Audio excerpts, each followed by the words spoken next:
merupakan struktur pemikiran yang disusun untuk memberikan tuntunan atau panduan kepada setiap warga Indonesia dalam bersikap atau berperilaku.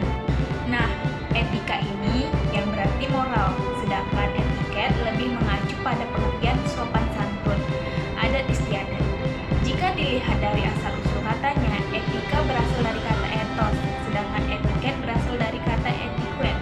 Keduanya memang mengatur perilaku manusia secara normatif.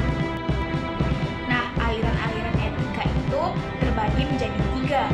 Yang pertama itu etika keutamaan atau etika kebijakan. Yang kedua itu etika teologis, dan yang terakhir itu etika deontologis. Nah, pasti kalian bertanya-tanya kan, apa sih perlunya Pancasila itu sebagai sistem etika? Jadi, etika Pancasila itu sangat dibutuhkan ya teman-teman dalam kehidupan bermasyarakat dan berbangsa ataupun bernegara. Sebab bersikap tuntunan nilai-nilai yang moral-moralnya mengikuti Pancasila. Namun diperlukan kajian kritis rasional terhadap nilai-nilai moral dalam hidup tersebut agar tidak terjebak ke dalam pandangan yang bersifat mitos. Nah, etika ini terbagi menjadi banyak nih teman-teman. Salah satunya itu etika sosial budaya, etika politik dan pemerintahan, etika ekonomis, etika bisnis, etika penegakan hukum dan berkeadilan, etika keilmuan, dan etika lingkungan. Perlu kalian ketahui, Pancasila sebagai etika politik Indonesia berarti nilai-nilai Pancasila menjadi dasar moral dalam penyelenggaraan kekuasaan dalam kehidupan berpolitik. Etika ini menuntun para pemimpin dan warga negara untuk berpolitik secara jujur dan tentunya adil. Nah, itu tadi dia penjelasan tentang etika-etika dalam Pancasila. Sekarang, dinamika tentang Pancasila sebagai sistem etika. Tantangan etika Pancasila berbeda setiap masa. Pada Orde Lama muncul sikap otoriter.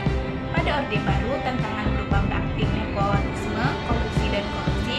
Sedangkan pada era reformasi diwarnai euforia kebebasan politik yang memicu anarkisme.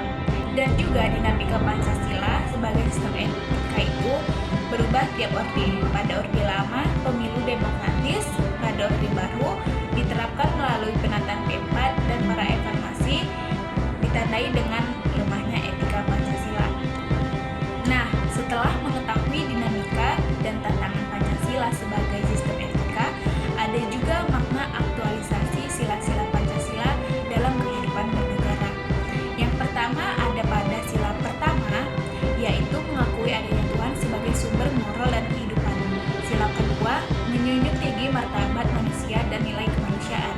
Sila ketiga, menempatkan pentingnya bangsa di kepentingan pribadi atau golongan. Sila keempat, pemerintah berdasarkan musyawarah dan kebijaksanaan rakyat. Dan sila terakhir itu pemerataan, kesejahteraan, dan keadilan bagi seluruh rakyat.